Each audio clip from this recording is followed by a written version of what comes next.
Alléluia, Alléluia. Béni soit le nom du Seigneur ce matin.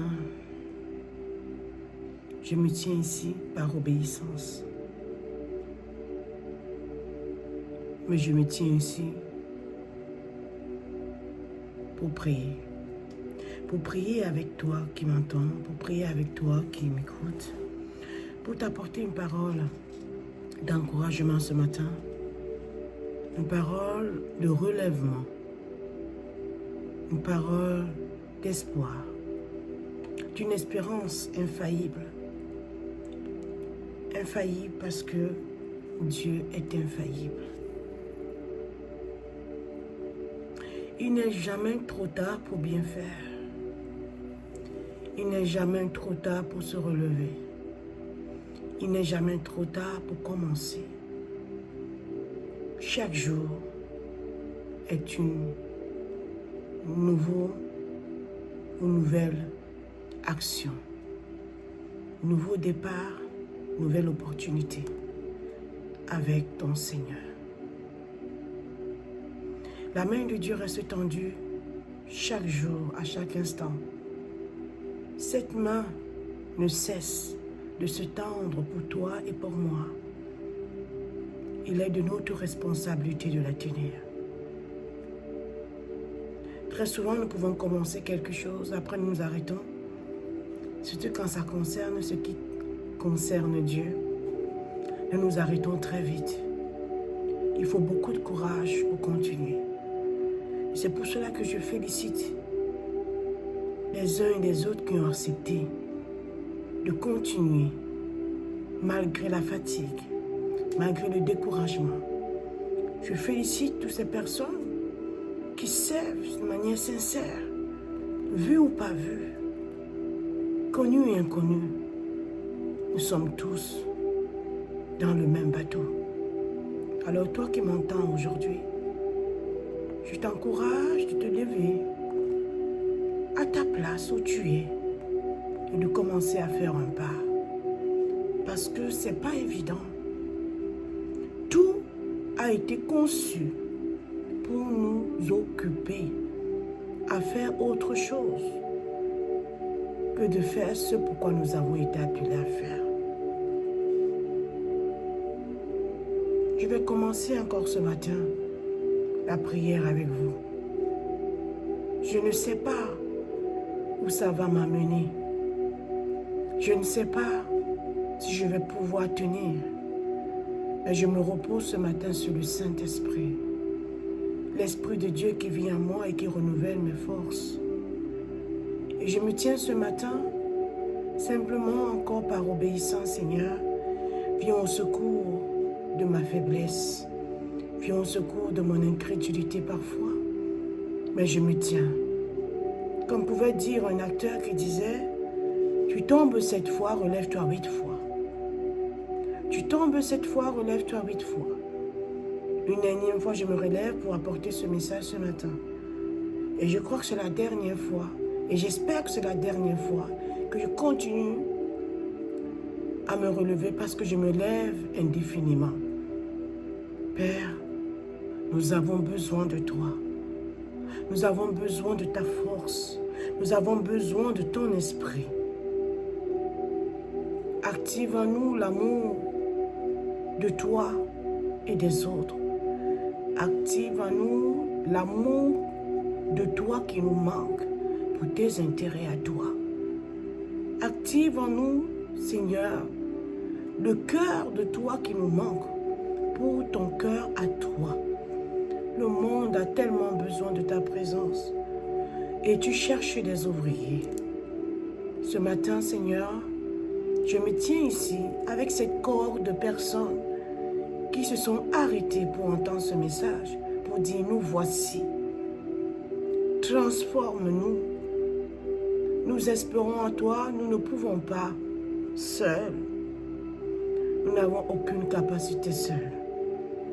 Et nous refusons d'être occupés par beaucoup de choses. Il y en a tellement de choses qui nous occupent. Et on oublie l'essentiel. Alors ce matin, je viens t'encourager, toi qui m'entends. Nous allons prier ensemble. Parce que la volonté de Dieu veut que là où il y a 2 ou 3 personnes, oui, il est là au milieu de nous. Il nous écoute. Et si nous prions selon sa volonté, et si nous savons qu'il nous écoute, il nous exauce aussi. Alors Père, ce matin, nous prions dans le nom de Jésus. Accorde-nous ta grâce d'être sensible à ta voix ce matin. Que les pensées soient maintenant captives, Seigneur, à ta parole, à ton obéissance. Saint-Esprit, prends le contrôle de ce que toi seul tu veux émettre ce matin. Merci pour ta présence. Merci pour ton amour. Merci pour la paix que tu donnes dans le cœur des âmes. Seigneur Jésus, par les mérites de tes simplets, oh, sauve les âmes. Sauve un cœur en détresse ce matin. Par les mérites de tes simplets, relève quelqu'un ce matin. Par les mérites de tes simplets, illumine une personne ce matin. Par les mérites de tes simplets, soutiens, console, relève au nom de Jésus. Père, tu es Dieu. En dehors de toi, il n'y a pas de Dieu. Tu es le créateur de tout l'univers. C'est toi qui tiens le monde par ta main. Et rien ne peut se faire, rien ne peut tenir si toi tu ne le permets pas. Tu es le gouverneur général de l'humanité tout entière, au-dessus de toute puissance et domination. Merci d'avoir eu pitié de nous. Merci d'être descendu afin de nous redonner la vie, nous qui étions morts. Toi qui es dans les cieux, sanctifie toi-même ton nom, Seigneur, dans nos vies. Sanctifie-nous par ta parole. Accorde-nous la grâce de pardonner comme toi tu nous pardonnes. Purifie nos cœurs, Seigneur. Illumine les yeux de nos cœurs, afin que nos regards se tournent vers ton amour, Père. Père, nous prions dans le nom de Jésus, que tu nous aides à recevoir cette parole ce matin.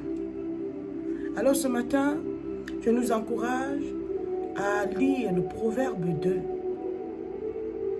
Nous savons très bien, comme plusieurs vont le faire, et moi-même d'ailleurs, nous allons commencer à penser, oui, la résolution de 2025. Faire le bilan. Le bilan est vite fait.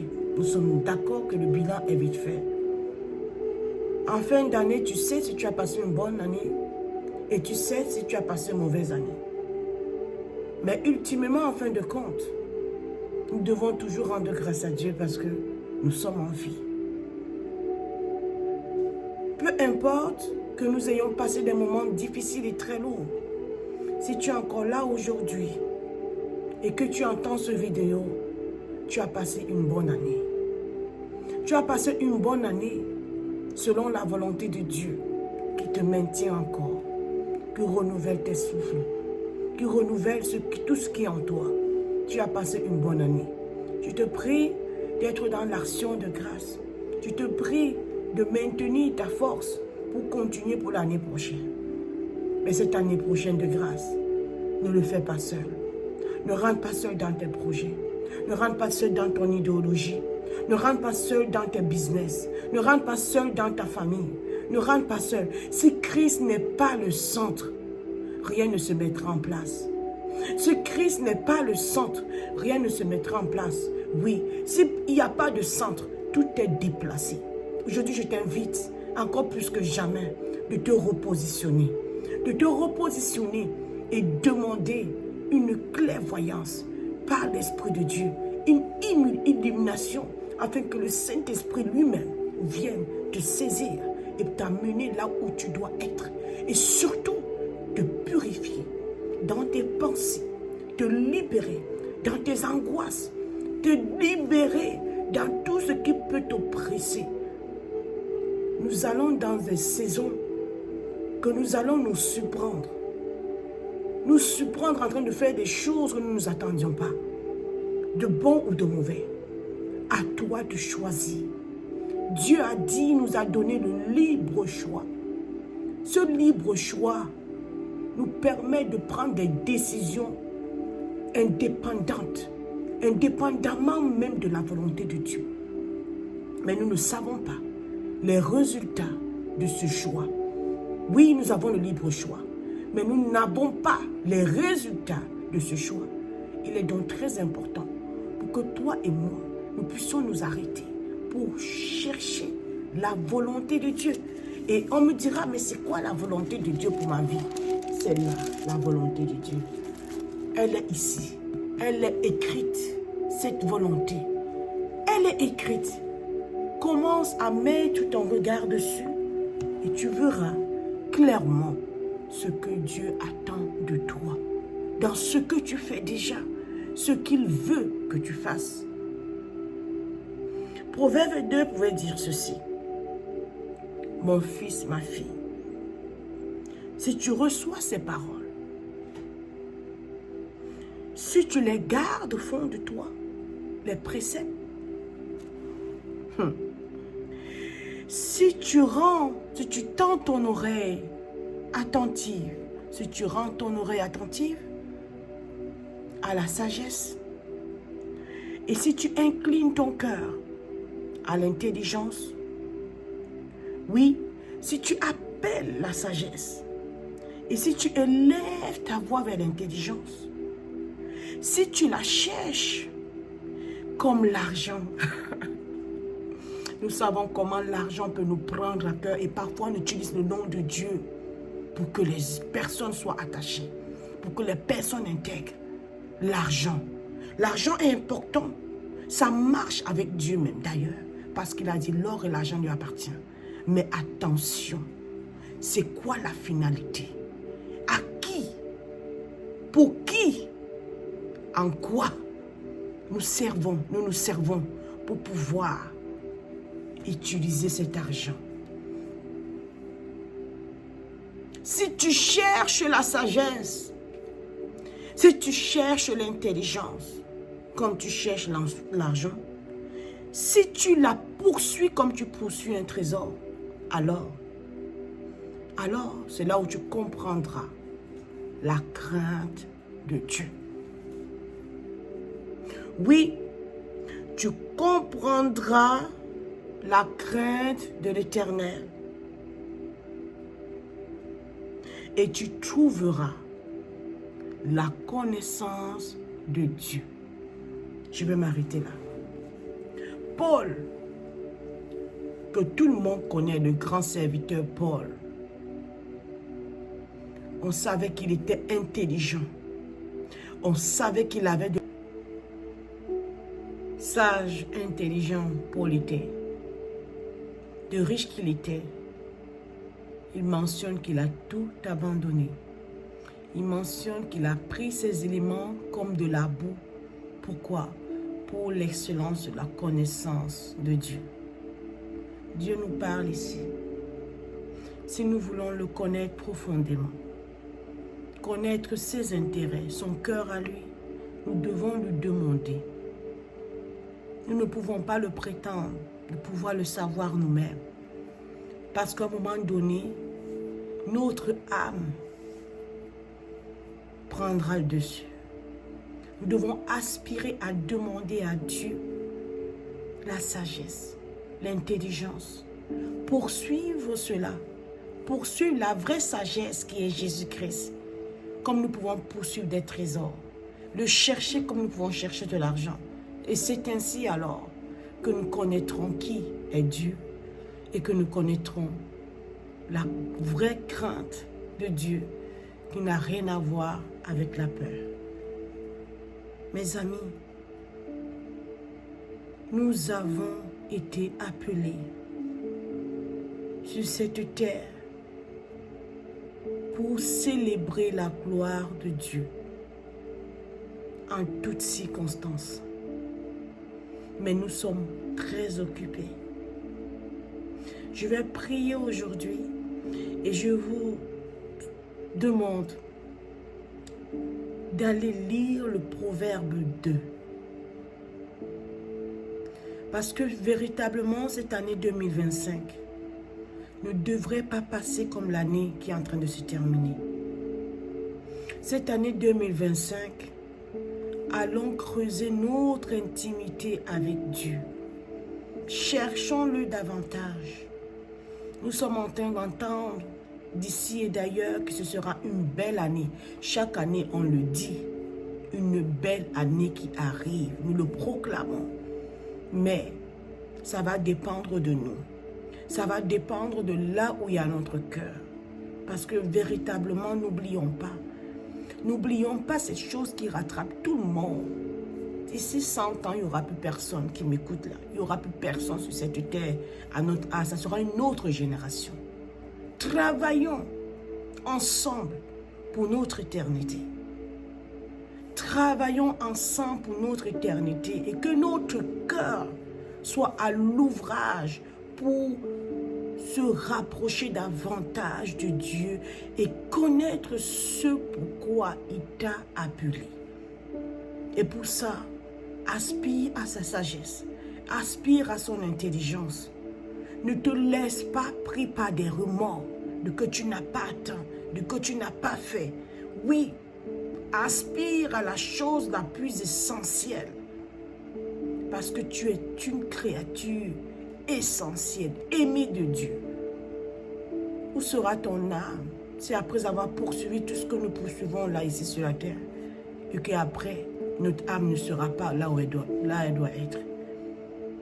Vraiment, je vais prier que le Seigneur nous accorde cette grâce.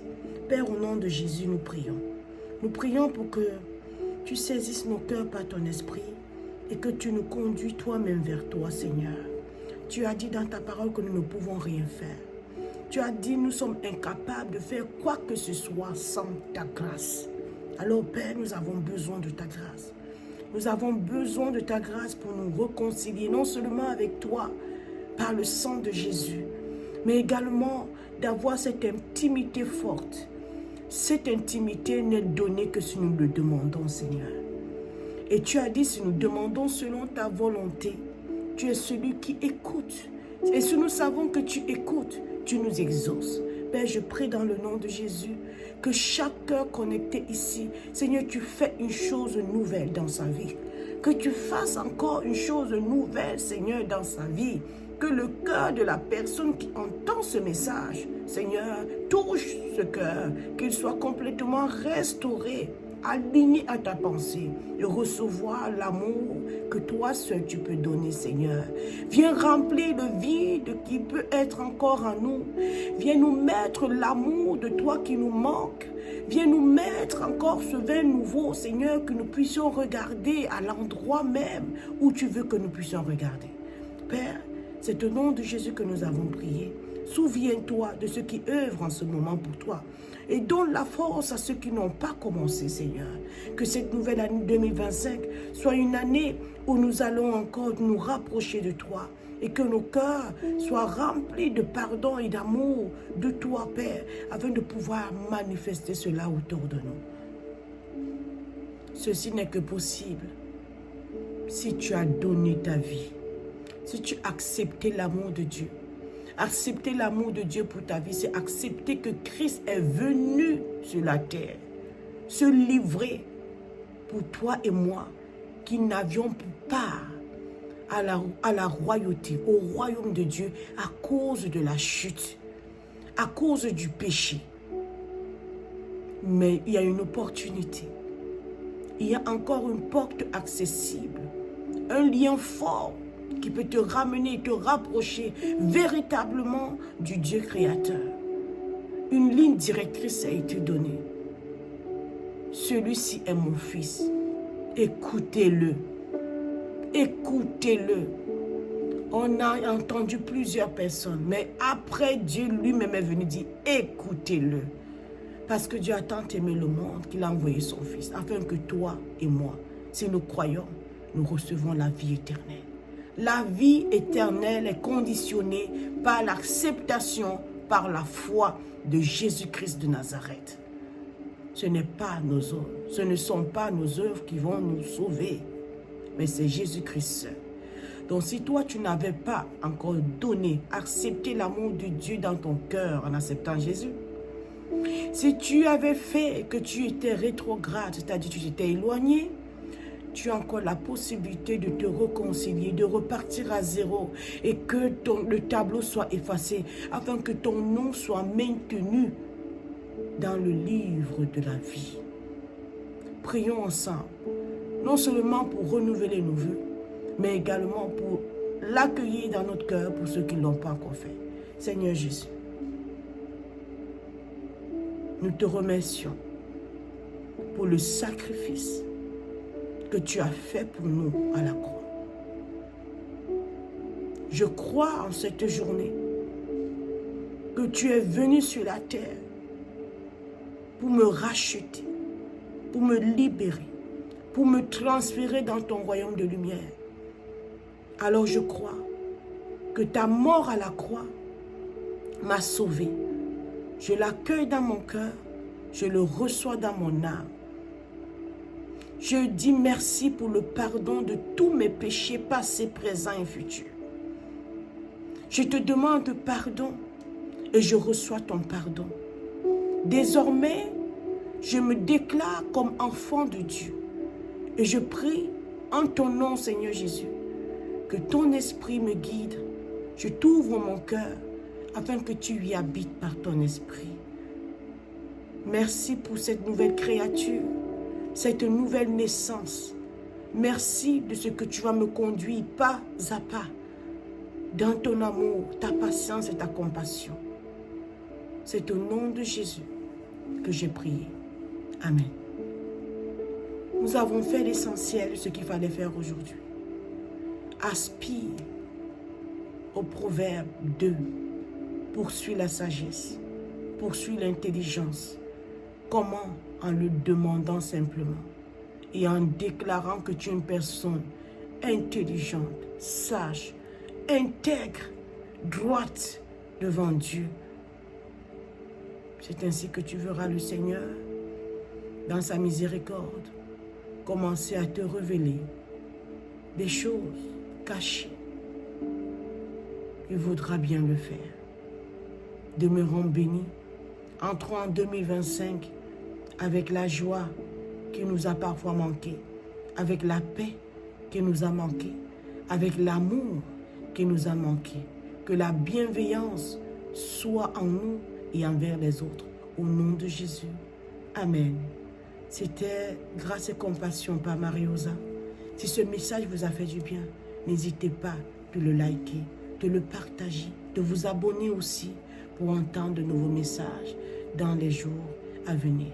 Bonne journée à tous et encore meilleurs vœux 2025.